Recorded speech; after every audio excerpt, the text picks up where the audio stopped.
Bem-vindo à Biblioteca em Áudio. Eu sou Bruna Brasil e hoje vamos retirar da estante o livro Ausentes, de Errite. Vamos à história. Longer boats are coming to win us. Hold on to the shore. They'll be taking the key from the door. Cat Stevens. Prólogo. Ana. Eu sempre acordo cedo. Trabalho cedo, penso cedo. Sou pássaro. Meu marido é coruja, então facilmente nos desencontramos, o que não é problema para um casal que não depende da atenção um do outro, como é o nosso caso.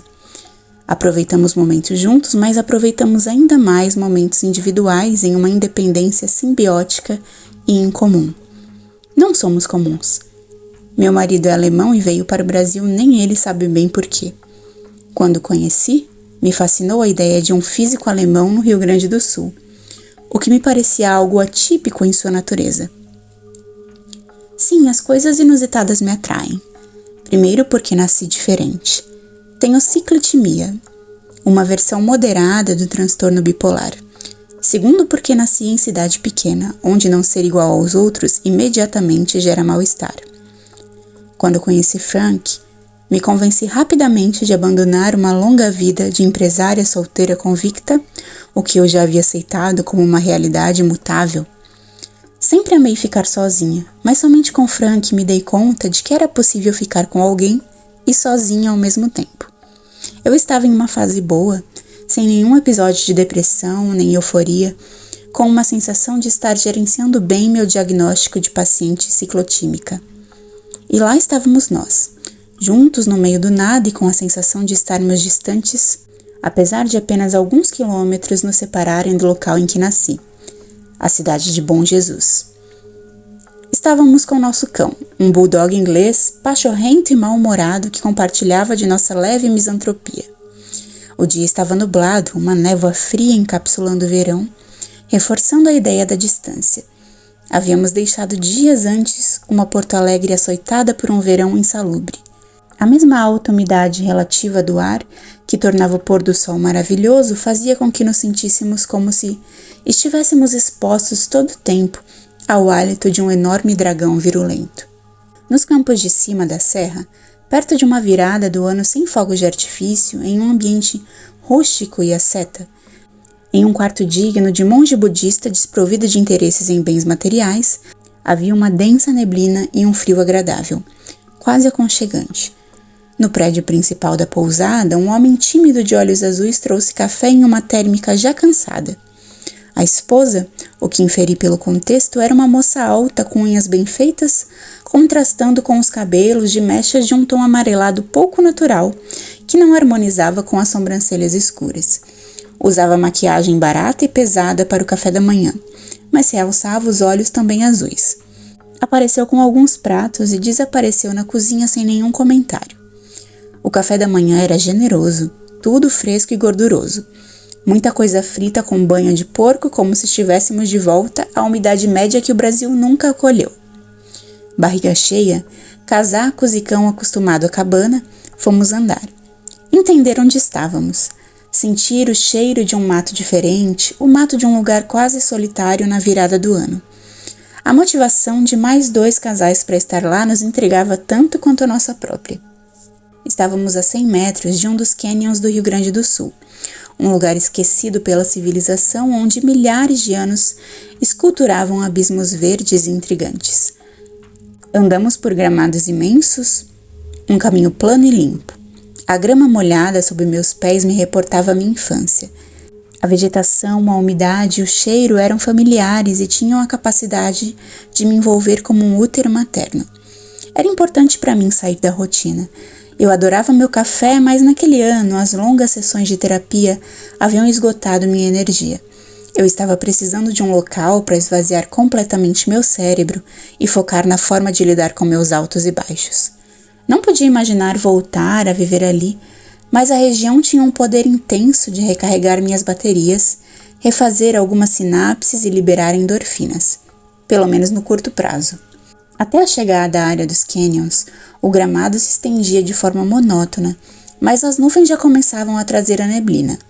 Nos aproximávamos no horário em que as diferenças de temperatura e pressão fazem toda a região ser envolvida por sua massa molhada. Eu havia visto esse fenômeno, conhecido na região como viração, 1000 vezes na minha infância, mas seria a segunda vez de Frank. Não é incomum a chuva seguir a viração. Assim voltamos em meio à neblina em uma caminhada irreal, como se estivéssemos em algum romance de Marion Zimmer Bradley, em uma terra de fadas. Então a chuva veio, e veio com vontade. A cabana era extremamente simples, digna de um anacoreta penitente. O quadro de Inácio Pinásio Camarlenche me veio à mente.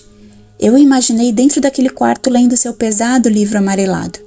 O chão de lajota, o acabamento barato, as marcas de mofo em alguns pontos das paredes brancas. Tudo isso me lembrava as fazendas de parentes distantes que eu visitara em minha infância. Não era o que Frank esperaria de um hotel, mas ele estava no Brasil havia tempo suficiente para não tecer comentários a respeito. Creio que achou pitoresco. Além disso, no meu ponto de vista, ele parecia imutável em qualquer tipo de alojamento ou ambiente em que nos encontrássemos, o que mesmo depois de anos de convivência me intrigava e fascinava. A cabana devia ter uns 30 metros quadrados, compostos de quarto, sala e banheiro. Um quadro torto em cima da lareira, com o vidro empoeirado e quebrado, revelava a falta de cuidado das pessoas da pousada como um todo. As camas pareciam limpas e o banheiro era absurdamente simples. Água fria, chuveiro elétrico, janelas rachadas. Entretanto, tudo fazia parte de estar no fim do mundo, onde não há luxo nem modernidade, mas sim um ascetismo novo para Frank e velho para mim. O dono da pousada veio nos visitar pouco antes do almoço. Com seu chapéu de abas largas, ele se parecia com todos os donos de fazenda que eu havia conhecido em Bom Jesus. Para Frank, ele parecia alguma caricatura de um filme mexicano. As sobrancelhas fartas e escuras contrastavam com o bigode branco adornado pelos 2 sulcos que a idade esculpe no rosto das pessoas mais velhas. Trazia óculos de leitura que avultavam 2 olhos verdes sorridentes e um excesso de pele, especialmente sobre as pálpebras. Deveria ter mais de 70 anos, mas era difícil precisar. Chimarrão na mão, nos contou sobre quando comprara a área e romantizou a narrativa com uma série de causos, o que nos fez rir alto algumas vezes, apesar de estar claro que a história estava embaixo de uma camada grossa de fantasia. Ele tivera esperança de que, além dos canyons, a região tivesse algum valor adicional. Contou-nos de quando tivera a ideia do hotel após os problemas de saúde terem dificultado a lida no campo.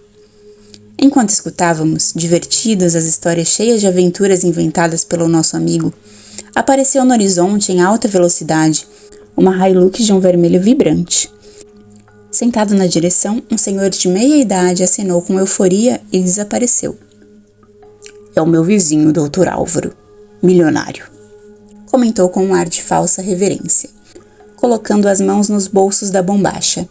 Lembrei que minha mãe chamava aquele tecido pela marca, Tergal. Deve estar indo preparar a casa para as festas de fim de ano. Dizem que a festa é maravilhosa, já nos convidou, mas minha mulher não quis participar. Muita pompa, segundo ela. Comentou com um sorriso maroto, demonstrando-se ironia para com a empáfia do vizinho. Ele pigarreou e servia um chimarrão com dedos grossos e unhas maltratadas.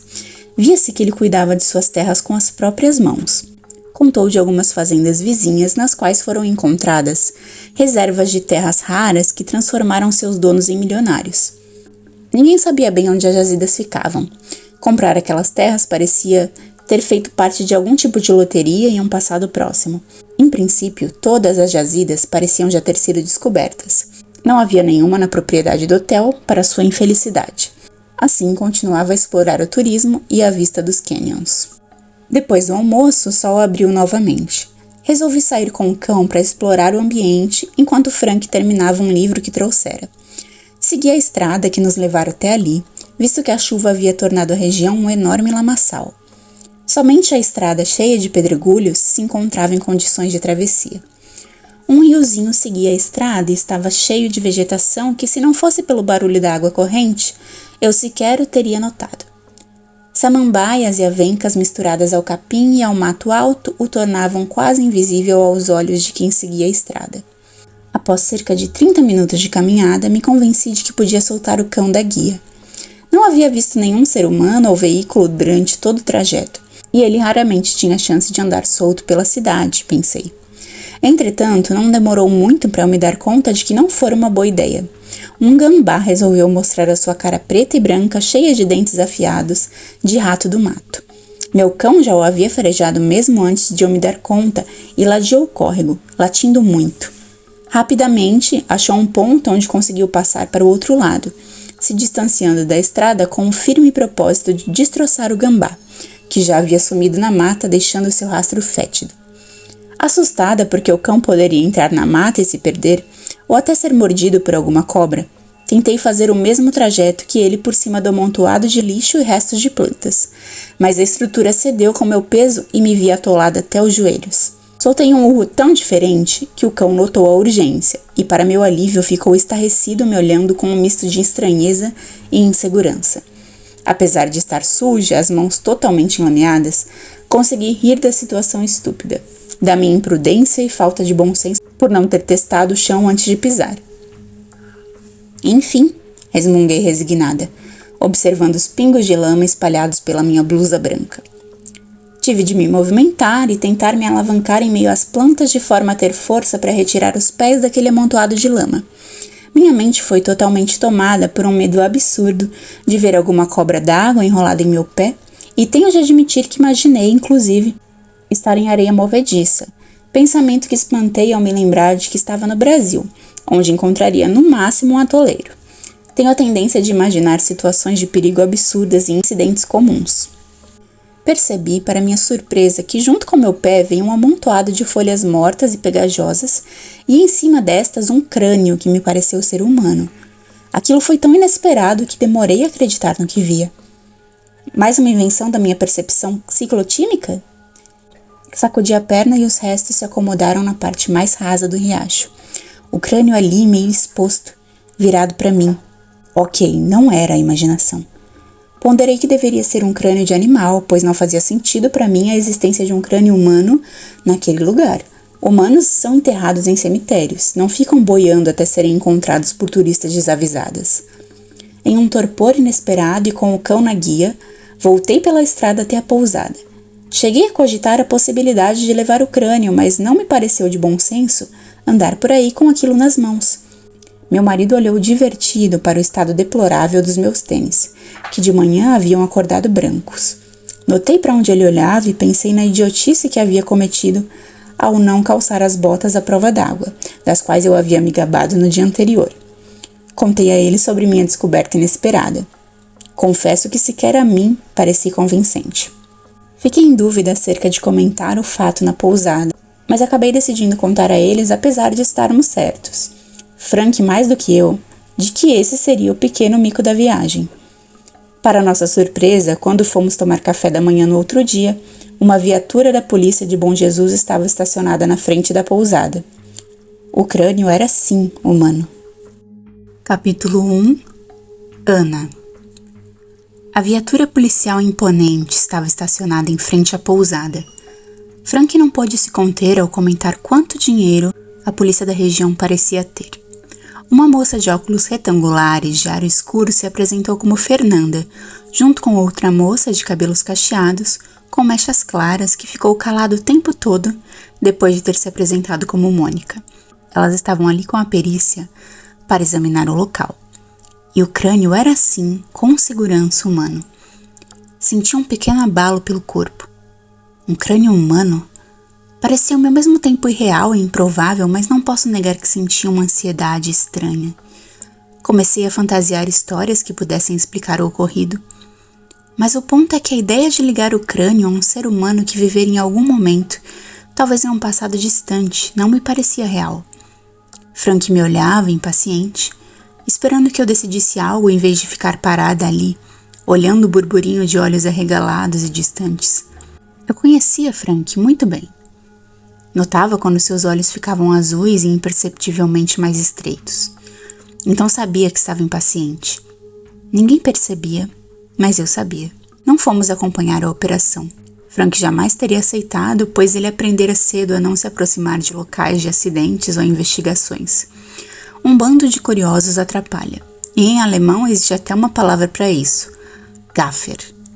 Não creio haver tradução em português. Resolvemos explorar a região de carro e deixar a equipe de policiais fazer seu trabalho. Nosso bulldog entrou sorridente no carro, mas não lhe dei muita atenção. Meus pensamentos estavam lá, com a polícia, especulando sobre quem seria o morto. A história não tinha a ver comigo, exceto pelo fato de eu ter passado a ser uma testemunha, se é que se pode considerar dessa forma. Mesmo assim, já me sentia no direito de saber de quem era aquele crânio que se colocara em meu caminho. Evitei falar sobre o assunto. Depois de 4 anos de casada, eu já sabia o que ele receberia bem e o que não. Consegui antecipar o que diria, e nem sempre a antecipação me agradava. É a quantidade das coisas que não agradam que decide se um relacionamento perdura ou desmancha. Eu antecipava muito mais coisas generosas de Frank do que o contrário. Abri a janela do carro para sentir o cheiro da terra, sentir o vento no rosto e tentei aproveitar o passeio. O sol tornava tudo colorido, o campo de que eu tanto gosto. Meu campo verde, plano e pontilhado de pedras. Quando voltamos à pousada, depois de julgar que ficamos fora tempo suficiente para não atrapalhar o trabalho dos policiais, uma policial jovem de cabelos castanhos presos em um rabo de cavalo me aguardava. Ela estava sentada e parecia bem à vontade na pousada, como se fosse um lugar que conhecia desde sempre. Reconheci ser a que se apresentara como Fernanda em função dos óculos de aro escuro.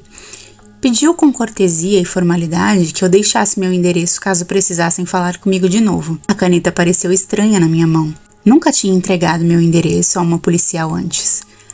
Logo após, ela se foi, entrando na viatura com a tranquilidade de quem entra em seu próprio carro. Estávamos nos preparando para retornar a Porto Alegre e a vida normal. O fim do mundo parecia mais estranho para mim agora, com seus mortos. Assassinato era algo que eu não havia relacionado ao local até aquele dia. Quem disse que alguém havia sido assassinado? Mas quem morre de maneira natural costuma ser enterrado, concorda? Era definitivamente algo inesperado.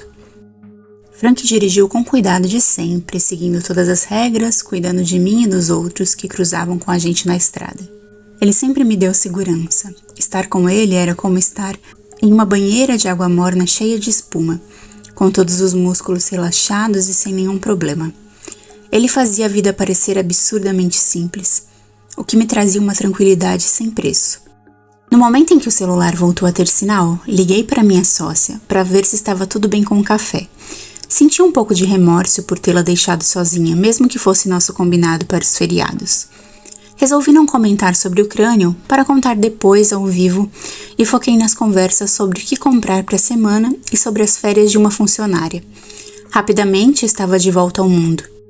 O fim do mundo ficara para trás. Junto com ele o remorso por ter ido até lá, sem sequer ter passado na casa dos meus pais. Minha mãe estranhava cada vez menos que eu tomasse as minhas próprias decisões e as repreensões e mágoas foram virando resignação. Não havia outra Ana disponível, ficara claro. Era um processo longo e árduo, mas que nós duas trilhávamos com mais segurança cada dia que passava. Depois de alguns quilômetros deixados para trás, a sensação de peso na consciência diminuindo a cada um deles, perguntei a Frank o que ele achava que aquele esqueleto representava. Ele hesitou, o que não era comum para um homem geralmente direto.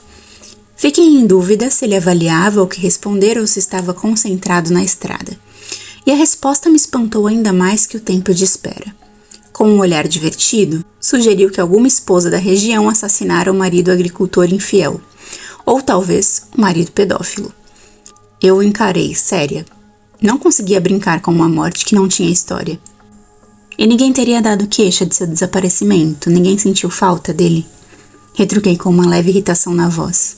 Com certeza, disse Frank e acrescentou cínico. Algumas pessoas devem ter ficado aliviadas e a polícia deve ter procurado no faz de conta ou, como vocês dizem, para inglês ver, empáticos com a história da mulher, pois o cara batia nela. Quase ri da forma banal com que ele descrevia a história recém-inventada, mas que poderia realmente ser verdade. O jornal estava sempre cheio desse tipo de crime. Linhas e linhas impressas ou em forma de pixel na internet. Notícias que eu ignorava com uma disciplina feroz. Frank estranhara que no Brasil as notícias fossem veiculadas com grande frequência, e várias com os nomes das pessoas publicados desde que não fossem menores de idade. Isso sequer chamava minha atenção. Como no Brasil não há testes de DNA ou grande experiência forense nas cidades pequenas, comentei, provavelmente nunca saberemos mesmo a quem pertence aquele crânio. Lembrei-me das séries da Netflix que eu gosto de assistir, ou dos capítulos da série Forensic Files, que assistira no YouTube. Toda a tecnologia que existia estava bem distante de São João dos Ausentes, pensei. O infeliz fora considerado morto havia muito tempo e assim continuaria, disse a mim mesma numa tentativa de me convencer de que teria de viver com aquela história sem final. Imaginei-me velhinha, contando aos meus netos uma história inventada sobre o fantasma de um caso não resolvido, fingindo não notar que a minha idade de ter filhos já estava quase expirando. A realidade provavelmente não seria nada espetacular, mas sim mais um esqueleto para centenas de desaparecidos, como sugerira a policial. No entanto, a ideia de nunca saber a história por trás daquele morto ficou tamborilando nas minhas têmporas como uma pequena dor de cabeça chata. Chegamos em casa 5 horas depois. O calor insuportável de Porto Alegre nos recepcionou com um apetite cruel. Capítulo 2. Marina. São José dos Ausentes, 20 de abril de 2012. E cá estou eu, novamente frustrada, furiosa e arrasada. Quando você me convidou para vir nessa viagem, mais uma tentativa de aproximação como tantas outras, foi sem convicção. Saímos de São Paulo para ficar numa cabana sem conforto e fazer o que faríamos em casa. Não sei bem porque ainda não desistimos. As crianças, talvez. Cada vez mais minha frustração se mistura com ódio, frustração por essa vida, estúpida com o marido que me ignora, ódio de mim mesma por permitir que isso continue acontecendo. Sou um objeto, um acessório necessário e estou mais uma vez sozinha. Sempre sozinha. Novamente fui abandonada, trocada por uma consultoria. Você não perde sequer uma oportunidade de mostrar seu conhecimento em terras raras. Sempre as terras raras. Gostaria que fossem tão raras que nem existissem. Meus filhos que não conhecem o pai. E pior do que isso é saber que se eu reclamar, você vai dizer que trabalha para nós, para pagar as nossas contas. Não, mas não mesmo. Somos uma obrigação. Uma ideia absurda que alguém plantou em sua cabeça de que todos devemos ter uma família. Para que uma família se você não desfruta dela? É como comprar um par de óculos escuros e deixá-los na gaveta para um dia de sol e nunca usar. Meu Deus, a que ponto cheguei, me comparando a um par de óculos? Fico com mais raiva ao sentir o salgado das lágrimas se misturar com o amargo da vida. Lágrimas de frustração, de desalento. Olho para o nosso filho magro e aborrecido jogando no iPad. Ele está tão absorto que nem nota meu olhar. Será que ele seguirá o seu exemplo quando tiver uma família? Crescerá achando que dentro de casa só deve ficar a mãe? Decido o que fazer e calço o sapato de trilha comprado dias antes. Não ficará sem uso. Vamos até os canyons. Papai não volta tão cedo. Minha filha solta um suspiro e eu praticamente posso ouvir sua voz dizendo: como sempre. Embora tenha preferido manter a ideia em pensamento. Já não tem expectativa e nem eu. Você é ausente, não está ausente. Na verdade, você nunca esteve na nossa vida. Não que seja desses pais que trabalham muito e quando têm um pouco de tempo se dedicam de forma que vale até mais do que uma presença constante. Não. Às vezes você entra em casa sem sequer notar que nossa filha está na sala, como se ela fosse o sofá. Saímos da cabana e vamos andando até o início do canyon. As crianças têm medo das vacas, que eu acredito não representarem nenhum risco, apesar de nos olharem com grande animosidade e até soltarem alguns mugidos ameaçadores. Elas com medo de nós, os paulistanos de apartamento, e nós com medo delas. Estou com tanta raiva que nada me amedronta. A cólera nos dá coragem para fazer coisas das quais não sabíamos que seríamos capazes. Quando voltamos, você está lá, lendo um jornal. Trocamos poucas palavras, não quero brigar. Odeio brigar na frente das crianças e a cabana é pequena demais para achar um lugar reservado. A verdade é que com o tempo perdi a energia para brigar. Entendi que você não se esforçaria para manter a família. De repente, me lembro do e-mail que recebi de Matthew. Querido Matthew. Sinto um enfraquecimento rápido da raiva por conta da doçura da lembrança dos 6 meses maravilhosos que passamos em Londres. Terminamos porque o Brasil era algo distante demais para ele, ou pelo menos foi o que imaginei. Mas não conversamos sobre isso. Simplesmente voltei. Agora estamos nos comunicando. Saber que ele se arrependeu de não ter avaliado vir passar um tempo comigo no Brasil faz eu me sentir ainda mais idiota. Matthew ainda está sozinho e todos os dias imagino como teria sido se eu tivesse esperado um pouco por ele, lutado por nós. Lembro de vó Mirinha enchendo minha cabeça dizendo que isso nunca aconteceria. Você, bonito e cheiroso, me falando de casamento. Nunca imaginei que por trás do seu sorriso bonito havia um homem frio como um peixe desentranhado no congelador esperando o dia da ceia. Pensar no que eu podia ter vivido se não fosse por você faz o ódio voltar com tudo, acumulado e borbulhante. Peço às crianças que aproveitem o trampolim que há dentro do prédio principal da pousada e as acompanho até lá. Chego à cabana cheia de energia para um embate. Entre trocas de frases, a tensão vai ficando maior. O padrão é sempre o mesmo, apesar de as brigas terem ficado raras nos últimos anos. A frustração estampa meu rosto, minha voz irritada causa outra resposta irritada.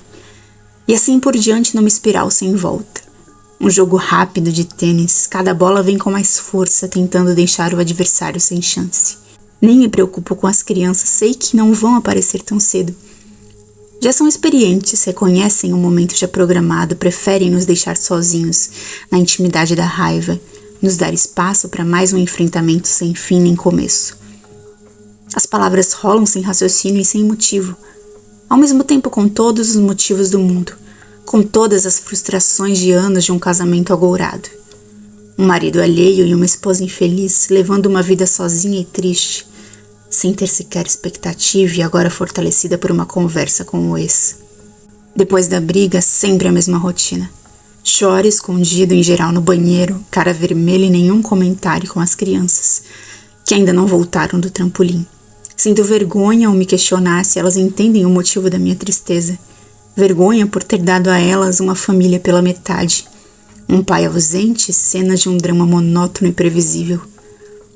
Vejo o carro sair, desaparecer no meio dos pinheiros desalinhados. Você sempre vai, ausentar-se ainda mais como se fosse possível. É uma estratégia covarde. Quase não sinto vazio. Eu vivo no vazio. Nós nos tornamos estranhos. O sentimento por você é tão distante que nem me lembro de tê-lo amado. Lembro de ter amado Matthew. O arrepio e um calor estranho sempre acompanham a lembrança do meu amor de intercâmbio. Forte e pegajoso. Londres, juventude. Tão diferente da vida de adulto com criança doente, roupa suja e marido inexistente. Capítulo 3. Jéssica. Bom Jesus, 19 de abril de 2012. Tudo tem estado do avesso desde que meu sogro começou a ter dificuldades com a empresa. Álvaro não aprendeu a ter pouco dinheiro. É perverso dizer que foi sorte meu pai ter falecido no final do ano passado.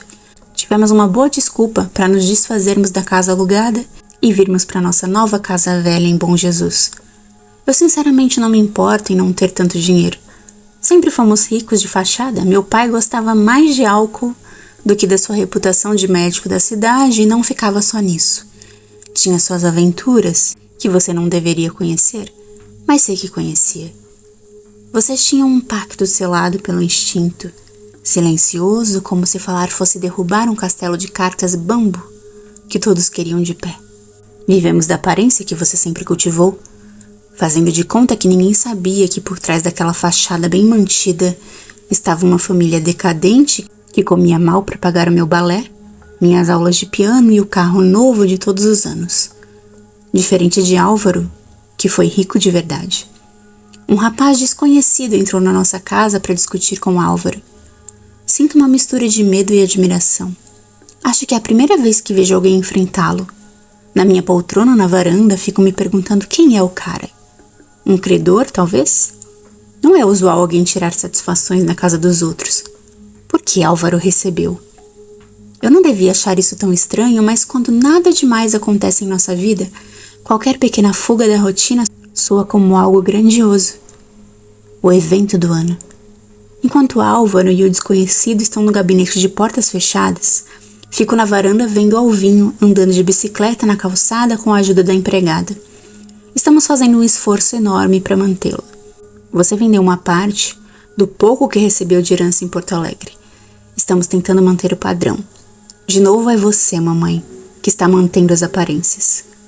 Álvaro sempre diz que tem a solução, que logo estará tudo bem de novo. Será que acharam uma saída para a arrozeira? Nossa vida mudou muito desde o pedido de recuperação judicial da empresa de arroz do meu sogro. Álvaro anda irritado, distante. Passa dias com o pai em Cachoeira. Antes disso, ele, que sempre foi muito ciumento, nem imaginaria me deixar sozinha. E eu, passiva, vejo tudo como uma espectadora, até porque entrei como coadjuvante nesse filme dirigido por você. Nunca fui apaixonada pelo meu marido, você sabe. Mas eu o respeito, valorizo o quanto sempre fez para cuidar bem de mim e do Alvinho. Por isso estranho o distanciamento. Talvez ele tenha descoberto a falta do meu sentimento, por isso está distante. Ou talvez seja mesmo só o problema financeiro. O dia em que me apaixonei por um menino de Bom Jesus, você descobriu e decidiu achar um marido para mim. O que escolhi não era bom. Tinha de ser rico. Minha escolha não serviria e antes que eu a revelasse, o que nunca fiz, fui apresentada a alguém, ao Dr. Álvaro. Recebi um pedido de casamento, o qual eu nunca ousaria recusar. Você, minha dona, infeliz com um marido que a traía e cheia de outros segredos, odiava sua vida e decidiu que precisava de outra chance para viver. Mas o tempo não volta, então a saída foi utilizar a vida de outra, a minha, que você entende como sua. Muito maquiavélica você, mamãe. Julgou que meu pai, um estudante de medicina, seria um marido ideal para ajudá-la a realizar seu plano de vida. Morar no exterior em uma enorme casa com 2 empregadas, uma filha que tocasse piano e dançasse balé. Ter dinheiro para viajar e o principal. Tudo isso despertando muita, mas muita inveja no resto da cidade. Eu, que tenho outra personalidade, não consigo entender bem, mas faço parte do roteiro. Sei que você achou que esposa do médico da cidade seria perfeito. Você seria conhecida em qualquer estabelecimento em que entrasse. Daria festas invejáveis, poderia ser até a esposa do prefeito. Quantos médicos já se candidataram na nossa região? Mas você superestimou sua capacidade de julgar a personalidade do meu pai. Inteligente, embora fraco, ele sucumbiu a desejos devassos e boêmios. Apesar da medicina ter garantido um sustento justo e a casa confortável, papai se empolgava na bebida com os amigos, tinha mulheres demais e o pior, isso fazia gastar demais. Você, a esposa chique trazida de Porto Alegre na época da faculdade, veio para a cidade para passar vergonha. Todo mundo sabia que seu marido mulherengo costumava fechar a porta do consultório à chave para algumas pacientes mais regulares e que mantinha algumas garrafas de champanhe e uísque para tais ocasiões. Mas você decidiu vestir uma carapaça de elegância e se fazer de superior em vez de admitir e voltar para sua terra como desquitada, expressão que você costuma usar. Suas palavras, mamãe. Não foi o que você imaginou. Foi um erro de cálculo e o divórcio não era a opção.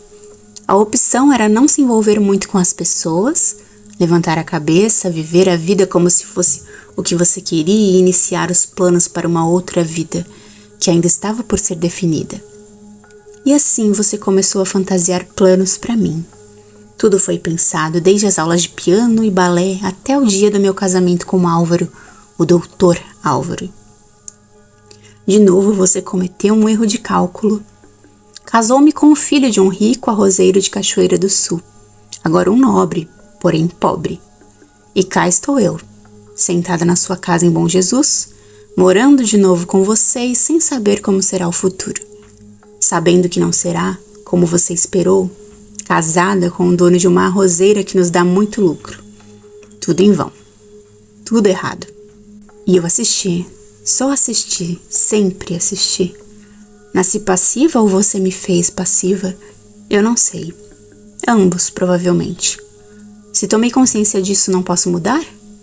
Não. Não suporto seu olhar de reprovação, mamãe. Nunca te diria não e você sabe disso melhor que ninguém. Puxei a personalidade fraca do meu pai. Tenho medo de você, tenho medo de decepcioná-la. Não quero decepcioná-la. Sinto embrulho no estômago quando penso na ideia de enfrentar você, mamãe. Nunca o fiz, nem quando criança.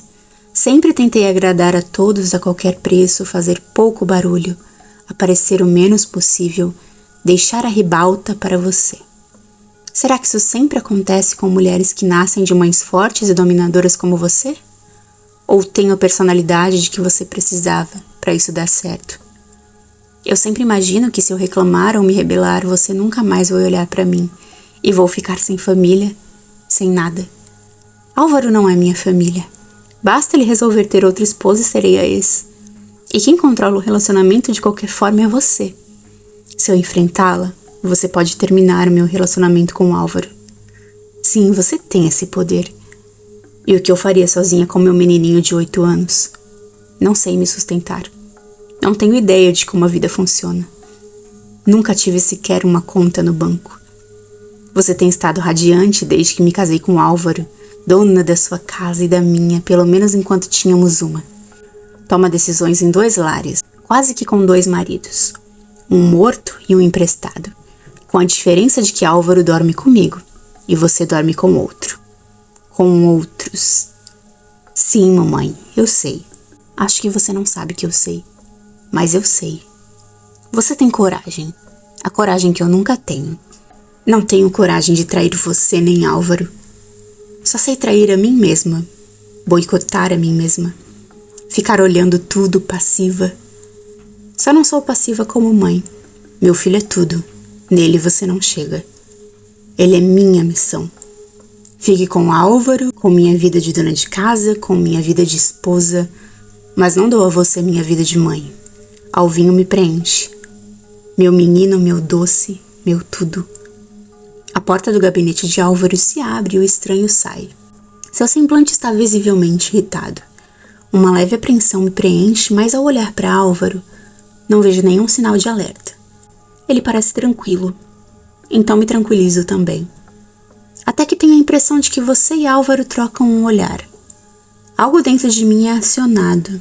E assim que o estranho sai pela porta, ouso perguntar: quem é? Negócios. Responde Álvaro em tom amigável, mas com a firmeza necessária para me fazer entender que ele não tem interesse em me explicar do que se trata. Álvaro deve estar resolvendo problemas financeiros. Ele sempre fala que não devo me preocupar porque ele tem a saída. Diferentemente do meu pai, que com a casa, o consultório e suas pacientes prediletas se encontrava feliz, Álvaro quer ter muito dinheiro. Comprar o mundo para mim, ele diz. Ele nem sabe que eu não quero o mundo. E nunca me perguntou. Você e ele, mãe, são 2 iguais. Sabem o que eu quero. Vocês sabem, e eu não.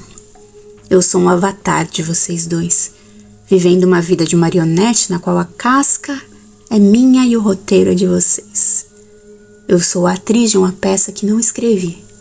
E como se não bastasse viver com 2 loucos ambiciosos, estamos à beira da falência. É quase irônico.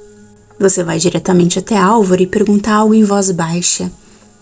A mim meu marido não quis dar explicação, mas a você ele dará, pois agora estão trancados no escritório.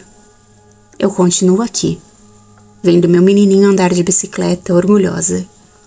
A verdadeira mãe no único papel no qual não sou um avatar. Você acabou de ouvir a primeira parte do audiolivro Ausentes. Para não perder os próximos vídeos que o compõem, se inscreva no canal e ative o sininho das notificações. E se você gostou desse vídeo, deixe sua curtida e um comentário. Te espero na parte 2.